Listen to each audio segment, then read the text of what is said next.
Here we have the new 2026 Lincoln Corsair.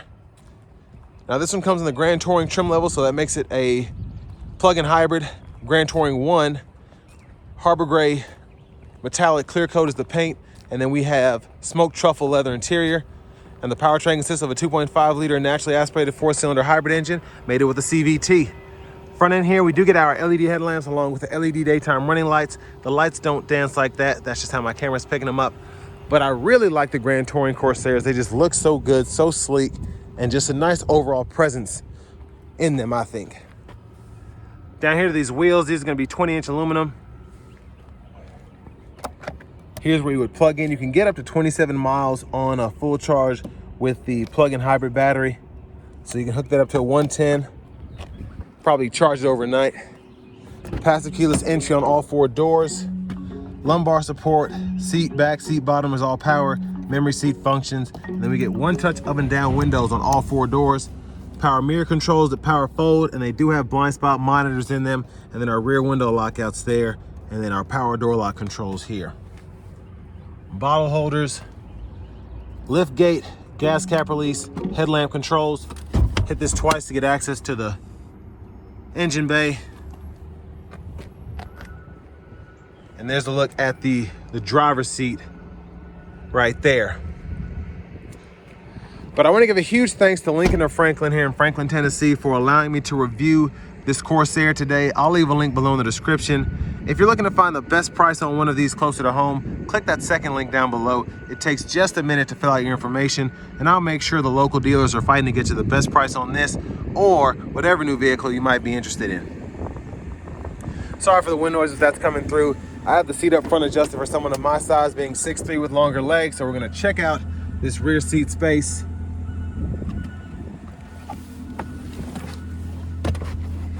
So that's the room I have sitting behind myself. Seat back pockets are on both sides. And then we have the rear AC vents, 2 USB-C charge ports down below. And there's a look at the front from back here. We do get a panoramic vista roof, so that's what it looks like with the sunshade up. Bottle holders there. And then LED reading lights, grab handle. You can hang a shirt or a pair of pants right there. Now to get access to the child locks, that little white hole, you just stick a key, screwdriver, whatever, and just turn it one way or the other. And then here is the fuel filler. Now as we come around to the back end here, we do get a LED taillight bar, and it's a nice design, I think. Dual exhaust also has a nice kind of hum to it. And then to open the lift gate, buttons on that right side. And I mean, a decent amount of space behind the second row. The top tethers are integrated on the back of the seats themselves. There's a 12-volt here. And then your spare is right underneath there with the jack. You get a nice little side pocket here that you can put something in the back that you don't want rolling around.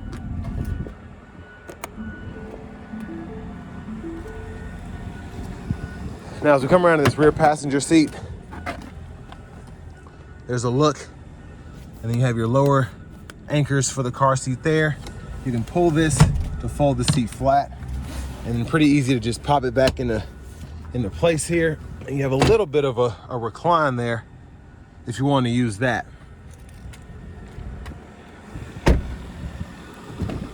Front passenger seat, there's the seat itself. And then you do get a power seat with lumbar support, and those are the controls. Lockable glove compartment. Really like the trim here.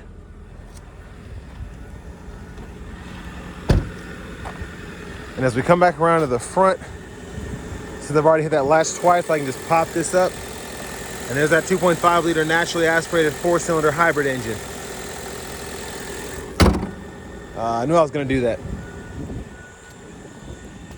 But I'll show off the blinkers.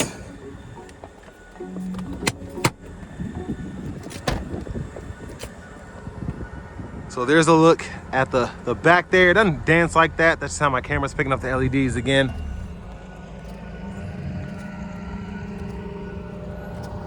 And since it is a hybrid, you'll kind of hear it go on and off the engine. Let's go ahead and hop in this driver's seat. So nice leather wrap steering wheel here. There's the horn. Over here to the infotainment system, we have our AM, FM, XM radio along with Bluetooth audio. We also get wireless CarPlay, Android Auto compatibility. And that's kind of like your home page there, but in the apps, you can see CarPlay, Android Auto, YouTube. And then our features here, driver assistance, we can fool with the adaptive cruise control if you want to change that from adaptive to normal, if you want to toggle the lane centering. And then your charge settings, power flow, basically for this being a plug-in hybrid, the settings and menus you would expect. And then over here in the settings themselves, we can go to the general settings, and then we can view the language if you want to change that, as well as the temperature measurement units if you want to change any of that there. Backup cameras there, guidelines follow you as you turn the steering wheel. And then down here we have our AC controls, so you can pull up the fan direction if you want to change that, and then you can change your temperature here, fan speed right here, and then you have 3-stage heated seats you can toggle in the corners there.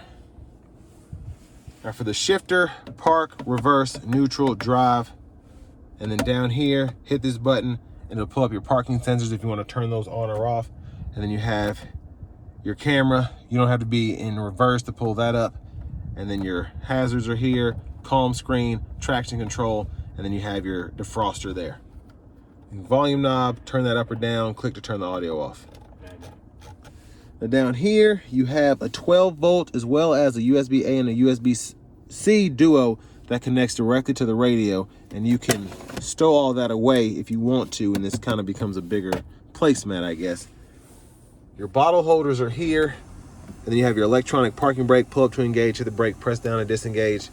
Your drive modes are here, so you can hit the button and then you can use the knob to go between normal, excite, all those different modes there. And you even have the preserve EV, so that'll charge your battery up as opposed to using the range. And then you have your conserve mode and your slippery mode there. Now up here, controls for the sunroof, LED lights, sunglasses holder. And then your center console cubby space is right here. You do have a tray there as well. Let's get that out of the way. And then let's do a one-touch slide here. You can vent it as well, but one touch and then it'll go back a little further. But there's a look at the back seat from up here.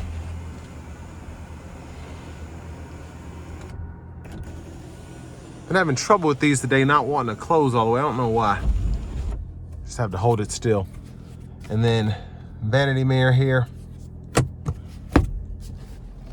Now left side stock, blinkers, high beams, lane keeping system, we can toggle that. And then on the right side, we have our windshield wipers. So one time off, intermittent low, high. You can adjust that intermittent frequency here, and your rear wiper intermittent on there. Push back for the rear fluid and then pull up for the front. Volume down, volume up, track list, radio station presets, you can toggle that. Voice recognition, and then over here, you can go to your compass, phone, back button, and this one has built-in navigation, so you can use the nav there. And then you have the audio, you can pull up and go through that. This button takes you to that right-hand screen, and you can kind of scroll up or down with that by pressing the button. So tire pressure monitors, a trip meter, and fuel economy. Now your cruise control, when you hit that button, you can toggle the speeds, resume, and then adjust the gap there and cancel. Push button start. Finally, here's the key fob with remote start. But next, let's go ahead and take this Lincoln Corsair Grand Touring 1 out on the road for a test drive. So starting the test drive in this Corsair Grand Touring 1. All-wheel drive setup here is nice. The paddle shifters actually give you those simulated shifts, which I wasn't expecting. I was expecting it to control the regen, but okay. So that was an interesting choice there, I think. It does make for a more exhilarating driving experience, but with a hybrid naturally aspirated 4-cylinder, I don't really get it, but you know.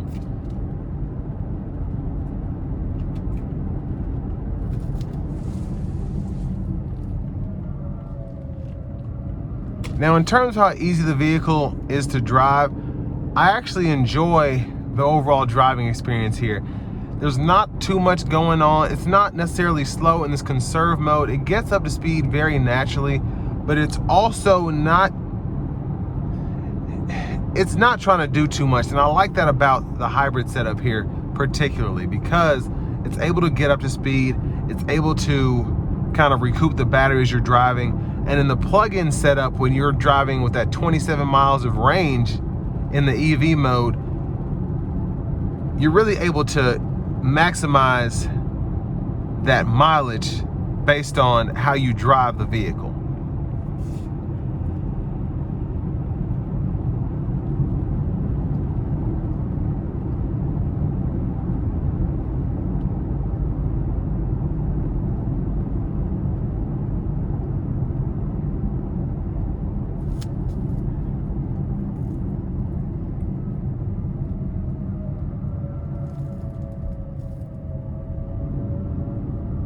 Now, this is supposed to get an EPA estimated 33 miles per gallon combined in terms of just driving in the hybrid mode. I would expect that, especially again, if you're in this conserve mode and you drive it kind of how I've been driving it with the CVT. It's a naturally aspirated 4-cylinder. You know, you can get upwards of 40 mpgs if you try hard enough.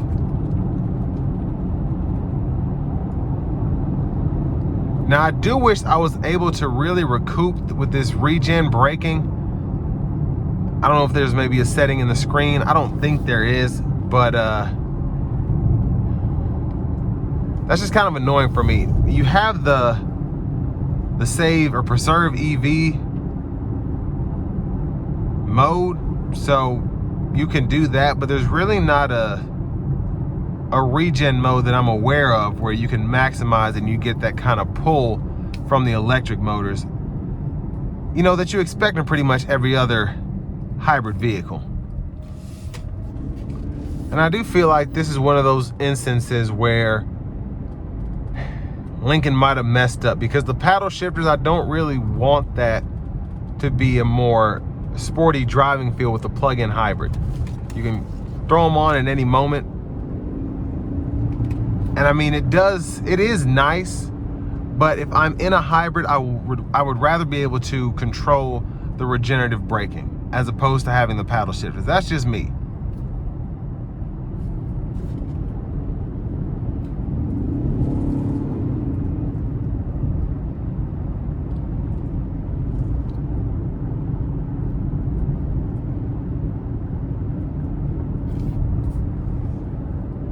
Now, the overall ride quality is really good.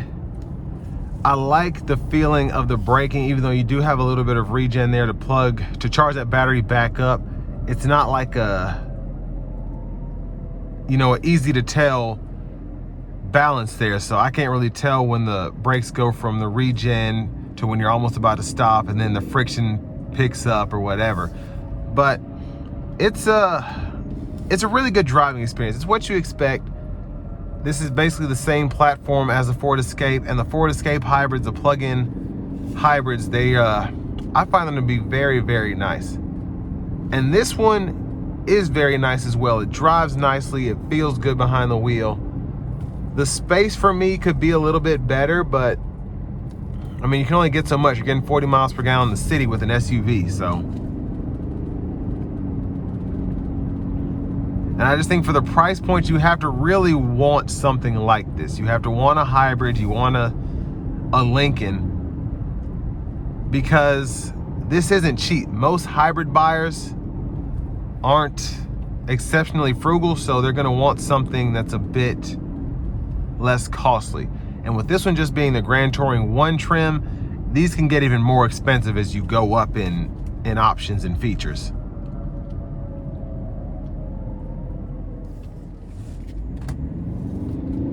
Now in Excite mode, this thing comes out of the gate just ready to go. I really like that.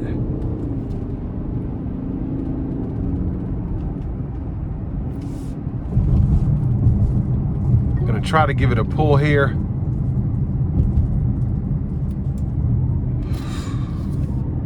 This guy can't drive.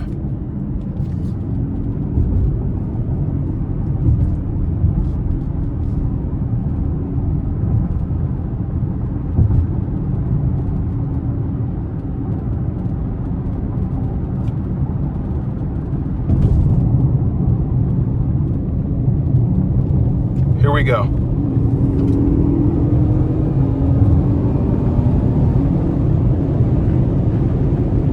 Yeah, the getup is nice. That was impressive. And I'm sorry I wasn't able to do a better pull. Again, the person in front of me doesn't know where they are.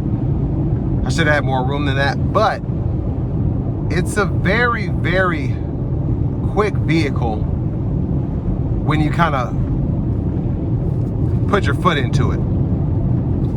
I want to give one more thanks to Lincoln and Franklin for allowing me to review this vehicle today. I'll leave a link below in the description. If you're looking to find the best price on one of these closer to home, click that second link down below. It takes just a minute to fill out your information, and I'll make sure the local dealers are fighting to get you the best price on this or whatever new vehicle you might be interested in.